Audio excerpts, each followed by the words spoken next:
welcome to another episode of Frame and Reference. I'm your host, Kenny McMillan, and you're listening to episode 85 with Shirampari DP Diego Perez Romero.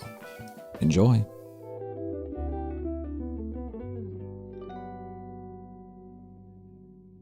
You've been watching anything good recently? Right now, Kaleidoscope on Netflix. I've heard that's good. Yeah, it's like I watch it with my partner at night, and last thing we watch on the day, probably the only thing we watch together. It's interesting, fun, like action. Yeah, it looks great also. So yeah. But from like what I remember to have this like treasure of watching, it would be Better Call Saul for sure. Oh, for sure, yeah. Last thing I like really remember, and do you primarily watch like documentary stuff, since that's like kind of your main thrust, or because I know some people like hate watching what they specialize in or whatever. Well, I do watch some documentaries every now and then. Well, the last one I saw was the like 2 days ago, the backpacker with the hatchet, and I watch a ton of Netflix. Or not a ton, but I watch Netflix and YouTube, and that's like that's it. The hatchet, what was it? The hatchet guy, the backpacker with the hatchet, or something like that. Yeah, whatever. You mean the one that was like 127 hours, but it was the documentary about him? Yeah. And but I do watch both things, documentaries and also series and movies, but I'm not a huge fan of watching things also. So yeah, I don't have this binge thing, that lots of people go through, like binge watching stuff. I don't do that. I fall asleep early. You just got to make the stuff. Yeah. So what got you into filmmaking then? Was it just an extension of kind of like activism then, or were you always kind of like a creative person growing up? Well, I've been like I always enjoyed drawing as a kid, and then I pursued a career in communications, and the first job or gig I landed was at an environmental institution. Yeah. Oh, it was about protecting the rainforest and stuff like that. But I started and like for a couple of years I was mostly related to it as a communications person, like writing stuff and little bit of graphic design and things like that. But I got to leave for a year or so in the Amazon, and that's when I thought for the first time, like, oh my God, I should have a camera with me, because I was going over there and watching all these crazy things and beautiful things going on in front of me, and I have nothing to to capture it, and so I bought a camera and started like with photography, and that went on for 5 or 6 years, and then I started a business with Lucia, who directed the Shirampari, and she left to go and do her master's, and so I had to like start making video, because she was the video person. I did the photography, and she was the video person, and so that's how I started like making films, not films, but little videos about these environmental things I was working on. And recently, for this movie was the first time I actually like got a real cinema camera. Yeah. So that was it was a slow transition between photography and video, and now this.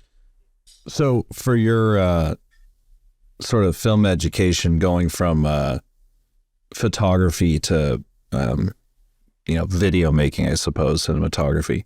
What were you using? Were you kind of going, like you said, like the YouTube route, or were you going like books and stuff like that? Was it more of a traditional? No, mainly YouTube. I mean, yeah, YouTube for sure, man. Yeah.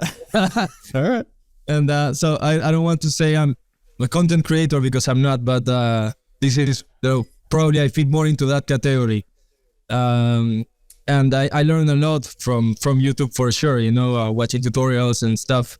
But also, people talking, but experts talking, how you call it in English, but a charla in Spanish, it's when they go and like Steve McCurry and other big ones talking about their craft and how they make it and things like that. Masterclass. Like masterclass, yeah, not something you sign on, like a TED Talk. Right. Yeah. Oh, sure. Yeah. Yeah. And that's the annoying thing. Masterclass took the name Masterclass, but that just used to be what any like expert teaching stuff was called. Like a and now you have to. Yeah. So who are you watching then? Like, do you remember anyone that was kind of helpful to you as you were making that transition? For photography, Joel McNally, which is the first guy I saw like when I got into working with flash, external light source. That was a big one. And then for this movie, I prepared mostly watching the Wandering EP podcast. Have you seen it? Mm-hmm. Yeah. He has No, we don't advertise other podcasts on this podcast. No, I mean his cinematography breakdowns. That's how they are called. Yeah. And, because I really wanted to be a cinematographer and I wasn't one. I was a photographer for sure, and I could work as a videographer, but being a DP is a complete different thing. And I wasn't going to like commit the mistake of thinking I'm great as I am, and this will go, I'm gonna kill it. It was quite the opposite. So since I got this responsibility, I got pretty scared. I started having nightmares and stuff like that. And so this pushed me into start learning. Yeah, it's kind of fascinating because I've never really asked anyone with this kind of career trajectory, but like, how did you keep yourself from falling into the trap of?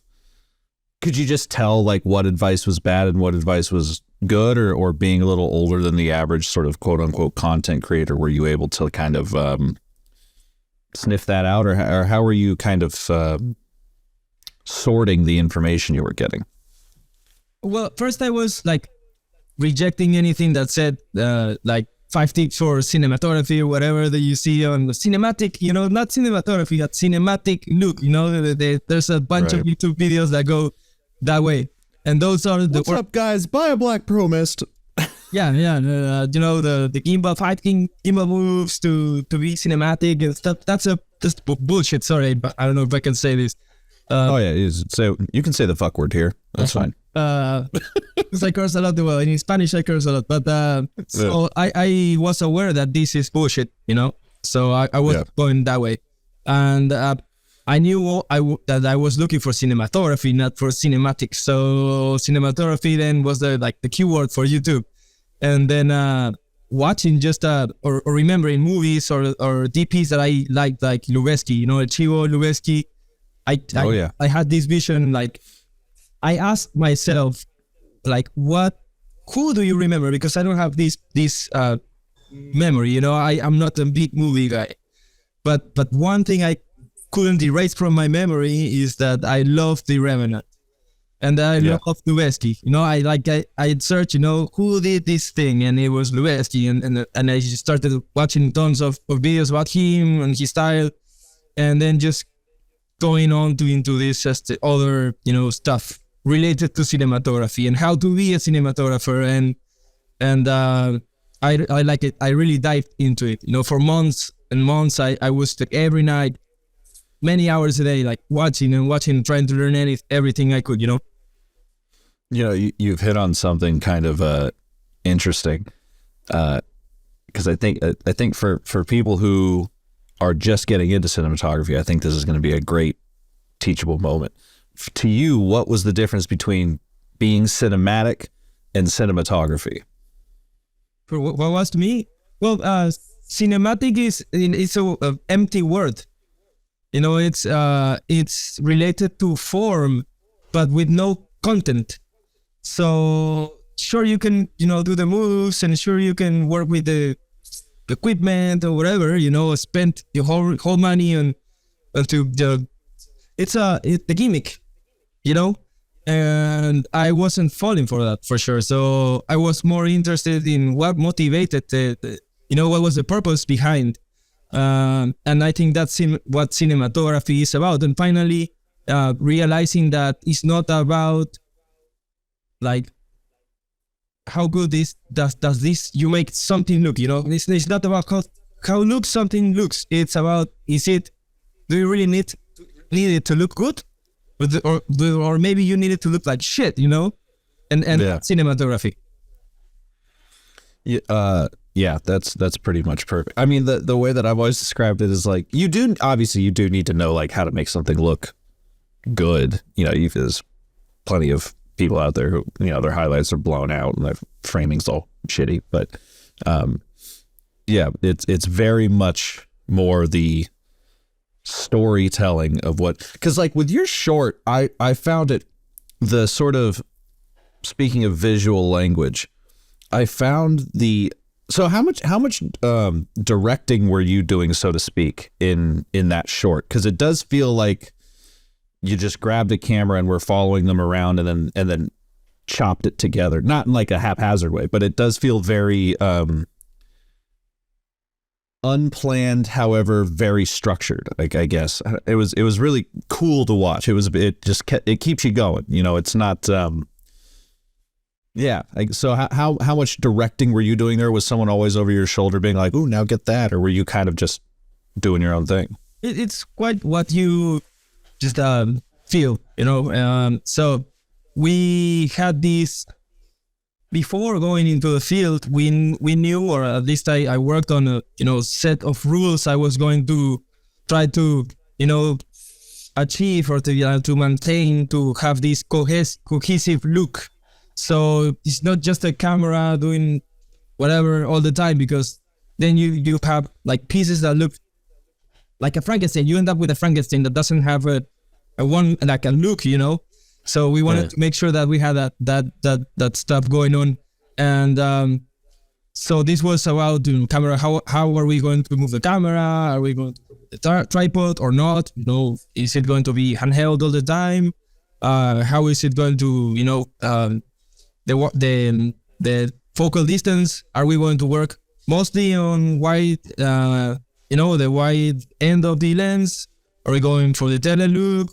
So we, made those decisions, and then we go into the field and do the work, and this whole thing just you kind of forget, and then it happens what you said. I had the director like giving me some looks, and signs, and go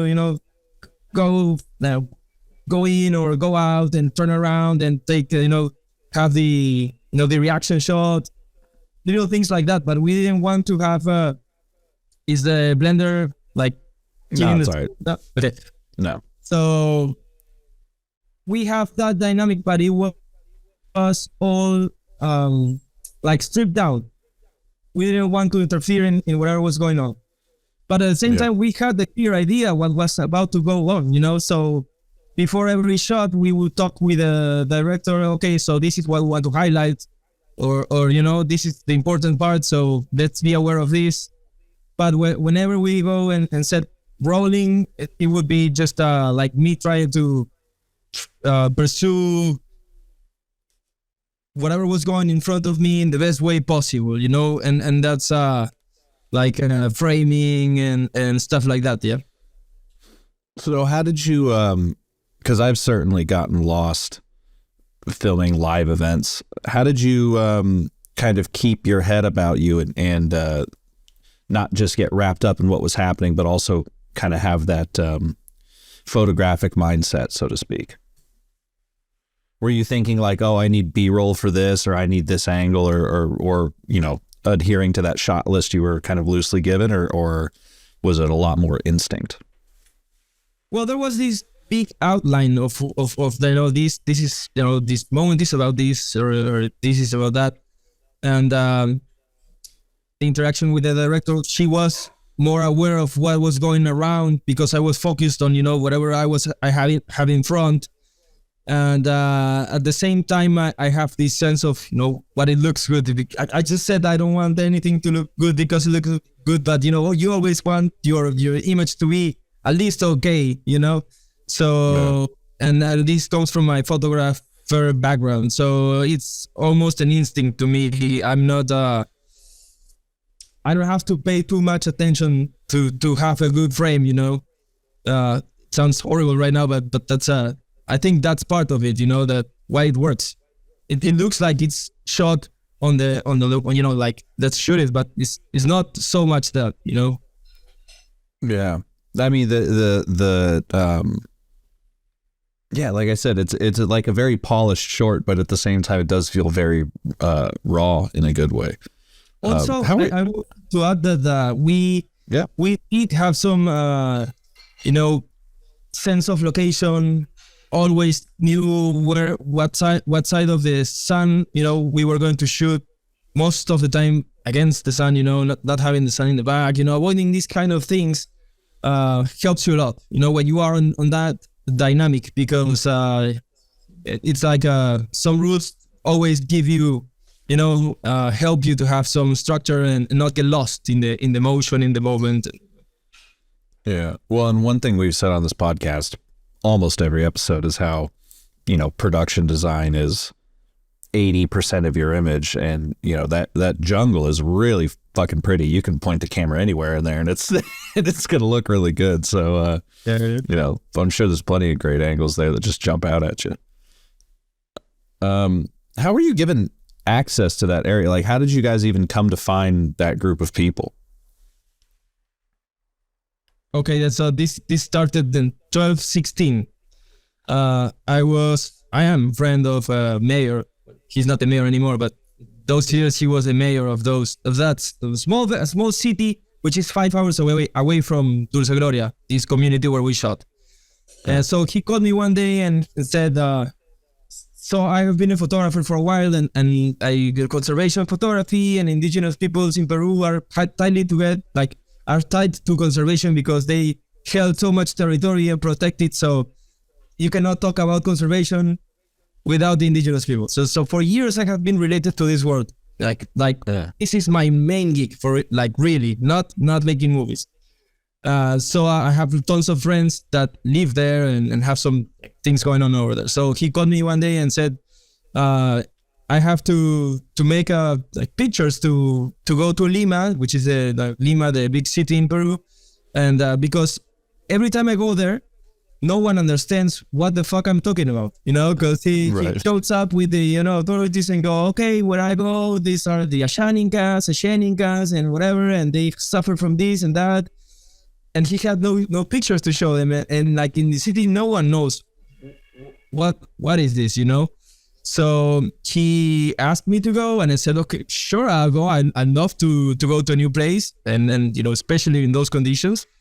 And we went there, and it was a 10-day trip. And at the last day, I saw this guy pulling out of his canoe this huge fish, and I go, okay, so friend, how did you manage to catch this one? Because the river was too low to throw a net.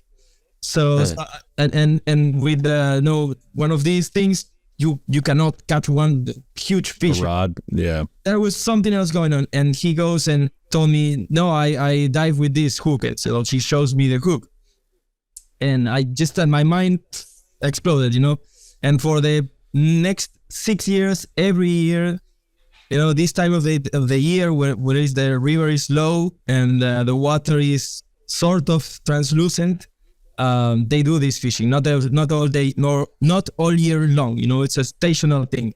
So every year I will go right now they are doing this thing that I really wanted to go and photograph, and I always thought this was a Caribbean Sea thing, where you can see, you have a good visibility, and I was dreaming about having this picture of this indigenous guy with his face painting, diving like Tarzan or whatever, with the hook and about to catch this huge fish. And that never happened because it's so expensive to go there. So right. there was this opportunity where we saw the funding from Nat Geo, and Lucia, the director, also came in just right in the right moment, and I, we talked together and we decided that we would go with a short documentary about this practice, and then it was just about finding Arlindo and his son, but we already knew like this thing was going on that place, how to get there, and also I have the connections with the rangers that work over there, and the institutional part, because I'm part of this world, the conservation world. It's about that. Yeah, and when you say huge fish, because a lot of the listeners won't have seen the short. There's a kid fishing in the river with this stick, and he pulls out a catfish that's the size of him. just that image of him like yanking that thing on shore. I was like, that is not a small catfish. No, it's huge. How long does that feed everyone in the area for a while, or does that feed a small group of people for a long time? Well, the way they do it is that this fishing doesn't go. It's not just one guy who goes fishing. So it's right, like 5 or 6 or 7. It's a crew of 5 or 6 or 7. So each one has its own family. And if they catch one fish, they go there, chopped it into pieces, and everyone gets its fair share, for just put it that way, right. Also, there are some limitations for the conservation of the fish once you take it out of the water, because they don't have the electrical light going on all the time, and you cannot throw it into the freezer for months or weeks. So you either eat it right away, or you smoke it and it will last a little longer, but not as long as we're used to, So right. It definitely gets eaten within, the 2 or 3 days since it's caught. Yeah. Everyone's got their own version of jerky. It's a what? It's a community thing, it's they share, there's not just I catch it, it's mine, and then you go find yours. Right. So you've got a bunch of footage that's obviously outside of water, but a bunch of underwater footage. Talk to me about kind of how you had what camera you're shooting on? C70? Canon C70, yes. And also there's R6. So how did you have those rigged up? Were they like 2 separate rigs? One was for underwater. Were you switching out to housings when you wanted different shots, or how are you powering it? Because I know the battery on that can go pretty quick sometimes. Yeah, well, the battery on the C70 is amazing. One battery you can go for full day shooting with no problem. The R6 not so much, but it's also good. So about the rig for the underwater thing, it was just the stripped down camera and lens. That was it, and we didn't have budget was a big thing for us. It was big because it was so small. So right, being so expensive to go over there, and the main expense was just getting the crew over there and moving around. So we didn't have money to buy a proper aquatic housing. We managed to do all this with have you seen the Outex? It's like a condom for the camera. It's just not a bag, but it's a silicone thing, which lets you work, but it's not ideal. You don't really have access to buttons, and so we have the 2 of those. So one for the C70 and one for the R6. That was it. And that was the camera we would use. The C70 was the outside of the water camera, and it was the underwater camera. So if anything happened to it, we were done. What lenses were you using? I brought the 60-35 f4, the Canon EF lens. All of them were EF lenses. No, not the new RF mount, because the money to buy the new ones. And these were my lenses from photography. So that one, the 24 to 70 2.8, the second one, the version number 2, Mark 2, and the 100 to 400 millimeter, the lens, the wide one, the other one also. And but most of the time I was working with the 24 to 70, which is my to-go lens, like all the time, doing whatever I'm doing. It's either video or photo. I love that lens. I love the way it looks. It's very reliable. The weather seeing works perfect. In the Amazon, and I wish we had the money to go for cine lenses or something more fancy, but we didn't have the money, but we sorted out, like, at the end, for this kind of style, or for shooting a documentary like this, no one's looking at how these little things that, right, the bokeh, like, I didn't want to say that, how the autofocus thing looks, and so, and also I didn't want to make it more complex for me to transition from being a photographer and videographer, and just get throwing in the mix new lenses and stuff, which was going to be a nightmare. Yeah, so I write the company that distributes this podcast, ProVideo Coalition. I write for them, and I have a bunch of articles. So every once in a while I get asked stuff. For some reason, people want my opinion. And the whole like cinema lens versus photo lens thing has started to get really boring, because like when you say like, wish we had a cine lens, like, you did it the right way. If you're a solo shooter, using a cinema lens is just going to make your life miserable. It doesn't necessarily look better. Like, no. It's gonna, you've got all these gears that you have to having the long focus throw is kind of nice, but having everything be manual, for especially something like this documentary you shoot, absolutely did it the right way. I would go photo lens 100% of the time. Yeah, no, we used autofocus sometimes. Mostly was manual focus with the little thing, how do you call it? Focus. What's the name? Focus ring. Just the little the thing you put on the side. Focus by wire. Yeah, not by wire, but just the follow focus. Follow focus, yes. So I was focusing manually and doing the whole thing because autofocus is good on C70, is good, but there are some occasions where it hangs a little bit, especially backlit situations. Dark shadows, and dark shadows. And we had not a ton of that, but some moments we had that, and I just didn't want to have that, like the camera's thinking, look, hunting focus is decidedly not cinematic. Exactly. Well, yeah, exactly. So we wanted to make it look like it was with our own hands.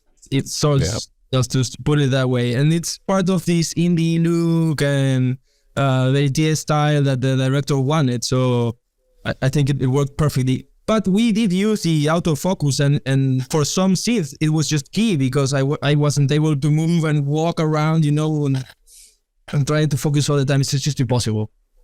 Yeah. We're using an external monitor at all? Because that little one on the C70 is a little difficult in daylight. Not too bad, but...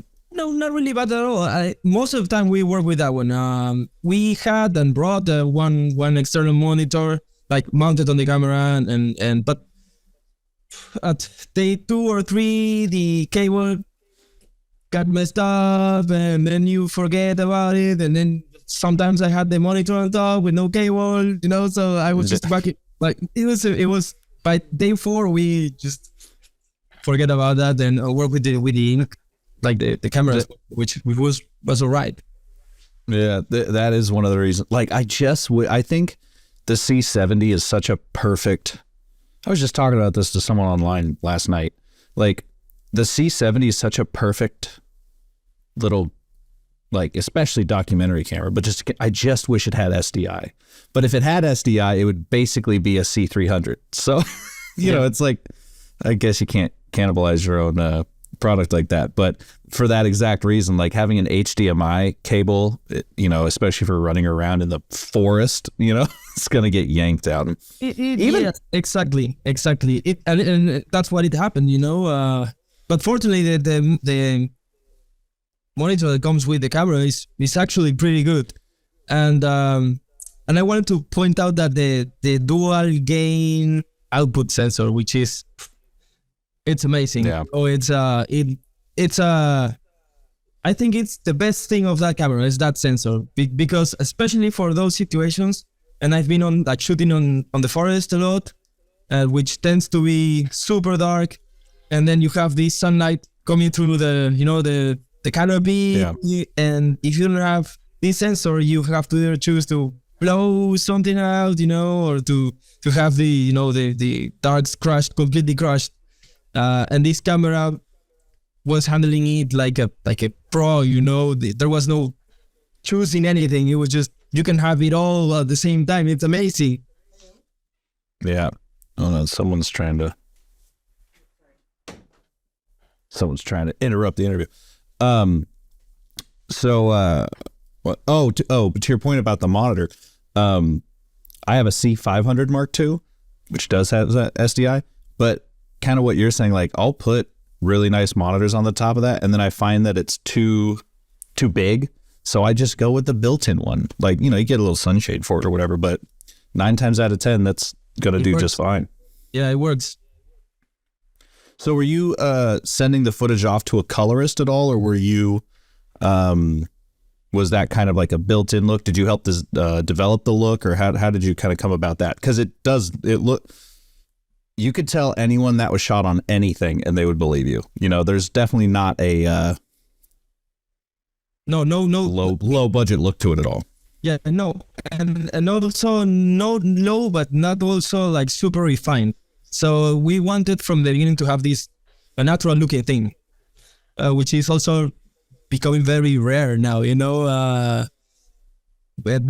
so we work with the colorist and with which is very good, a proven guy also. And but we talked to him a few times, and whatever we talked to him was about maintaining the naturalistic look of, relying on the good lighting on, and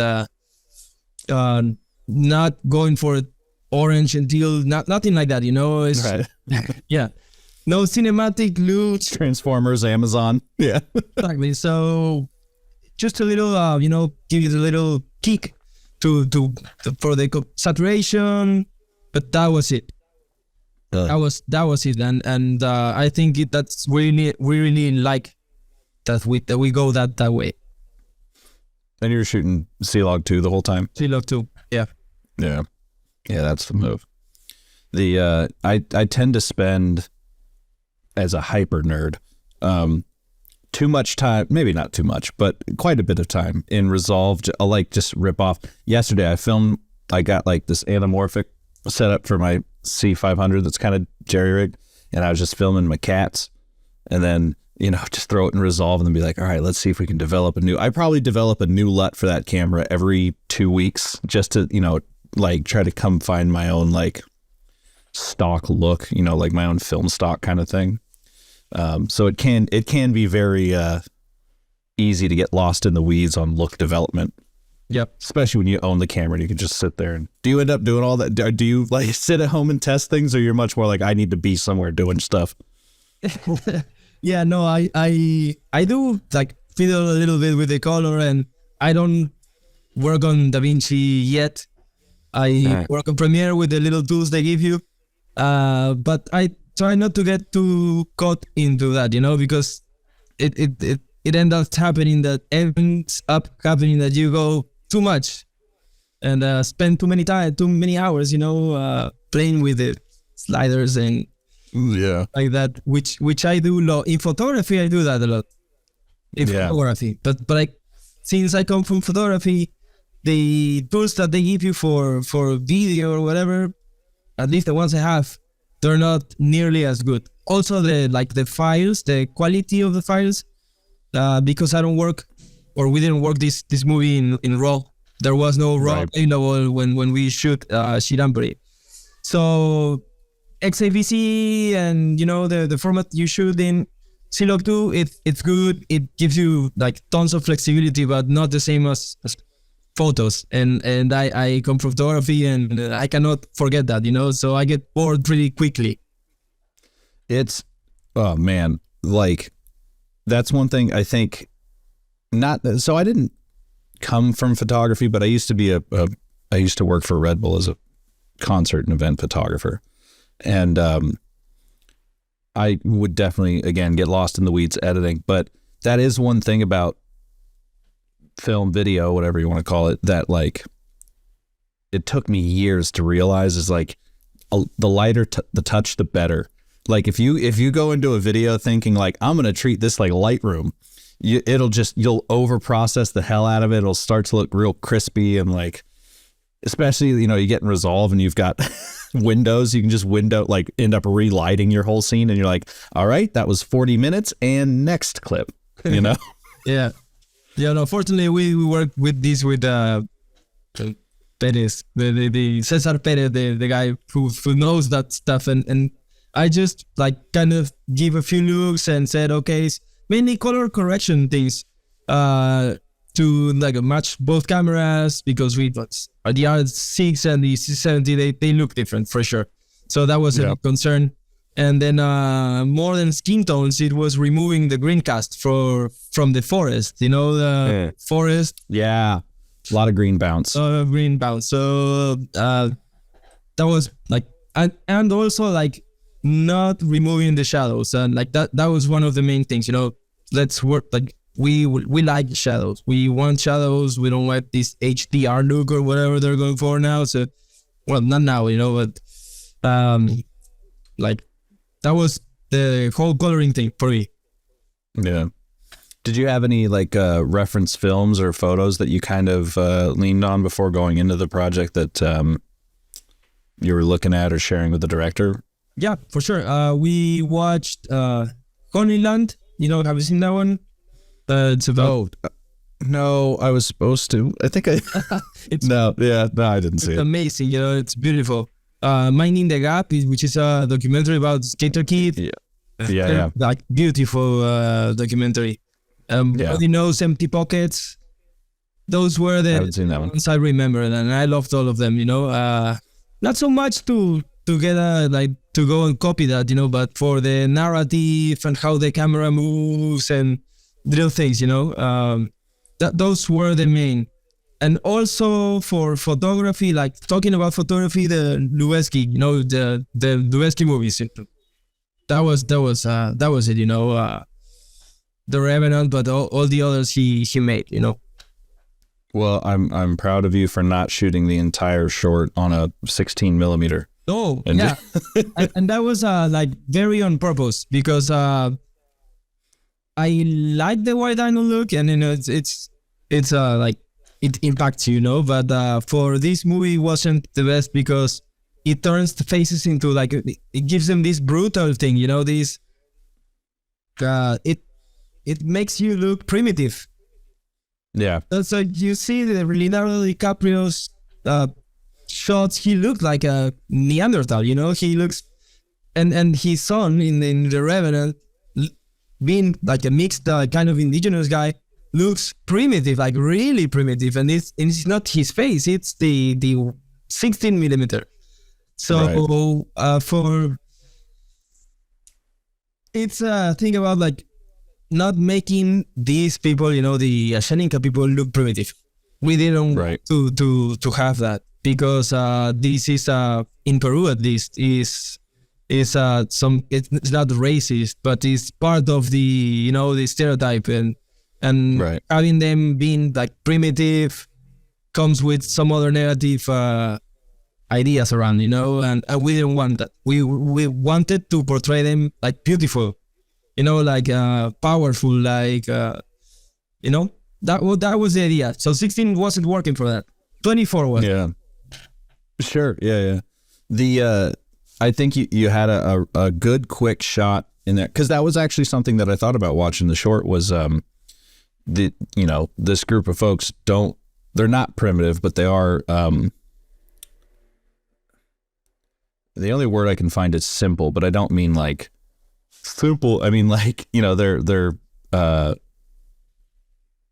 a simple way of life, you know, a stripped down way of life. But the one shot you have in there that, you know, kind of tells you what you need to know is just the kids watching whatever movie or whatever on the cell phone. You know, everyone's got like football jerseys on. You know, they're it's not like they're out of touch with the outside world. They're just kind of like, this is just no. It's a choice more than a have to do. And, you know, and however you want to call that. A choice for us to show that, you know, because some people go into those places and go, hey, bro, please remove your shoes, you know, because they're wearing the Nike shoes, and it fucks up your idea of indigenous people, which they always walk with no shoes, you know, because they love to be in contact with the earth, which is completely false.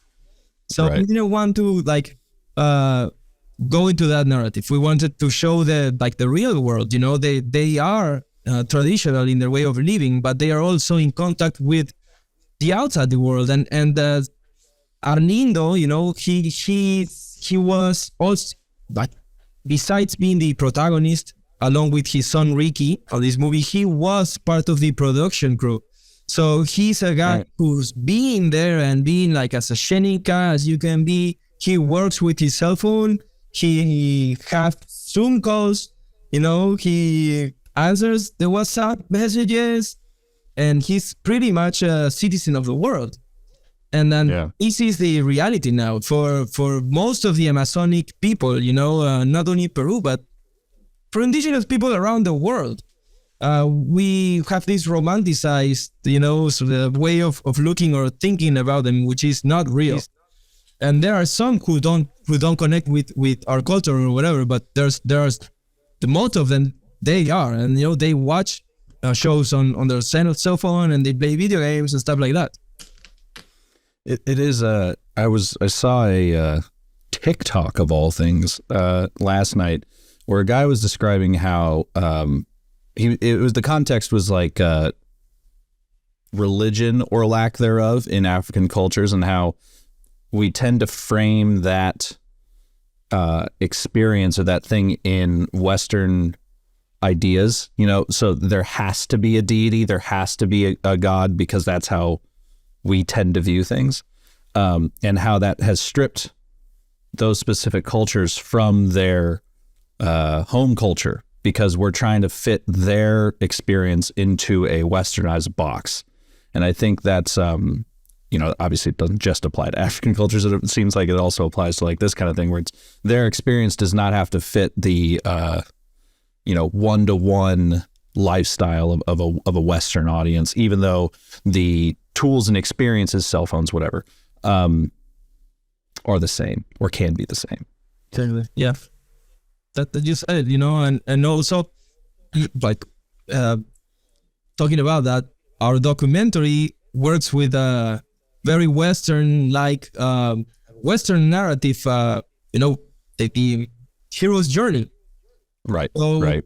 So in some way we are putting them or their experience into this kind of frame to connect with the Western audiences, you know, because we are using that as a tool to connect with youth, to put it in a way, you know. Maybe we go for the traditional way of storytelling, you know, it might have not be as touching for you, you know, for you, for me, for you know, the Western people. Yeah.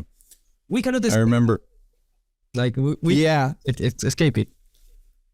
Well, and it's such an interesting, I had this conversation with someone else on this podcast, but like, one thing that simultaneously makes me kind of like proud to be an American and specifically a Californian, but at the same time is kind of like has gotten out of hand, is like we invented cinema. Not, well, for the most part, you know, obviously there's a lot of influences there, but like just the act of, you know, motion picture filming came from us, and that spread outward. But then at the same time, that obviously the hero's journey is not a cinematic concept, but the way that we inherit stories or tell stories definitely went with film. And then you had like the French going like, no, fuck that, we're going to do other stuff. And they had a huge influence, obviously, and Germans and especially the Russians. But I remember in college learning about a specific like Japanese storytelling style, which is like a 4-act structure that doesn't quite have an arc. Yeah. And I wish I could remember the name at the moment, but I made a short film for a class using that 4-act structure. and I got like a D because the director or the professor was just like, there's nothing here. This makes no sense. There's just like, they have a problem, and then what? It's just fixed. There's no conflict here. Yeah. And I had to like print out this thing. I was like, print out. Yeah, this is how long college was. And I was like, no, it's like Japanese stuff. And he was like, yeah, let's just focus on the basics. I was like, basics to who? Yeah. Then we are so immersed, in our culture. We think even in those spaces, an academic space where you are supposed to be, challenging to the whatever the storytelling tells you to do, but we cannot escape this. That's the crazy part. We are immersed. Yeah, it is. I do wonder, like,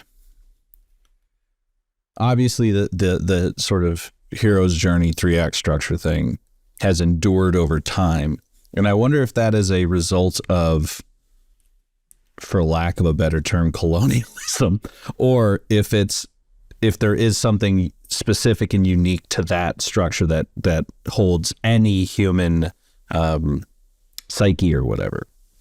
I've never really thought about that. That's what the author of the book says about it, right? I don't remember the name of this guy, but the one who came up with this book about the hero's journey, and he said that he came with this idea from studying other cultures, and like this is engraved in our DNA or something like that. And then you read about a little more and you find out, no, it's not, but it resonates with people for sure. I think we all want to see like a good transformation and having this happy ending, to put it some way. And this movie takes advantage of this to fit this indigenous world thing into this format, and I think this is the like a happy marriage, Yeah. Because this documentary has had such a great reception, like I didn't expect it for sure, and not neither any of the team. We've been part of some great film festivals, and being in Sundance is something we could I don't have a visa for a reason, Right. So no one was expecting this, and we're so happy. Yeah, I mean, it does, like, I know we just talked about 3-act structure and stuff, but the thing I like about the short is it's like, it doesn't seem to have it. I think if you come at it from a non-film literate perspective, maybe, that sounds derogatory, but that's not what I mean. I just mean, like, if you're the average person watching this thing, it does feel like there's no structure and you're just kind of watching a slice of life, and then, but it does like, it has. I mean, it has to. It makes you feel good. I don't know how else to describe it. You're just constantly watching it, and then you know what I have to say? I really love the touch of the end credit scene where he's just sitting there smoking a cigarette. That is a very kind of like Miyazaki style, just like staring at a frame. I really enjoyed that. Yeah. And then it was probably there was 2 frames where we worked with a huge bounce of the reflector, and that because we didn't use any other light modifier and thing, like the whole movie. But this one shot, and we made it like knowing this was going to go on the end credits, so we had the time to set it up, and we had this huge bounce and huge diffusing cloth, if we shoot through that. So it was I love it. Every time I see it, I'm proud of myself. Well, yeah, it should be. I did want to ask before we kind of wrap up here, but the sound design also is really, really good. Was that just all the on-camera audio? Was that more like kind of, I suppose, diegetic as you got it, or was there like a lot of mixing going on there? And there's mixing, yeah, for sure, going on. We shot with the shot on in camera. We had a boom, mic. Oh, okay. For the underwater stuff, we also brought those mics you can throw into the water, an underwater mic. Okay. So, Yeah. and then on the mix, we worked with someone who is just someone very good who mixed the whole thing, and he's grabbing sound from here and putting them into other places, and we played a lot with the sound for that effect. So you feel like the water is close, even if you don't see it. So it's we're playing tricks with your mind, Yeah. No, it's a very expertly executed short doc, and you should feel proud. Like I said, we're about coming up on time, so I'll have to let you go. But I asked the same 3 questions. Usually it's 2, but 3 for documentarians.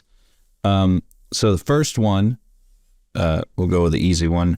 As a documentarian, especially a photographer, you're walking around a lot. There's a great Magnum book or like PDF called like Wear Good Shoes or something like that. Do you have a shoe recommendation for having to clomp around all the time and be on your feet for 12 hours a day? Well, yeah. So especially for being shooting in the Amazon. Okay, so I do this a lot. I go to the Amazon a lot. So dry, fast shoes. No, is it the brand or just stuff that dries quick? No, it's not the brand. It's a quality of the build, the material, because some people go with these shoes that won't get wet, but then you step on a coal and you get water into your shoe, and then those shoes, they won't dry fast. So you have wet shoes or wet feet all the time, and that's horrible, So shoes, the ones that dry fast. That's it. No brand, no nothing. If they dry fast, those are the shoes you want.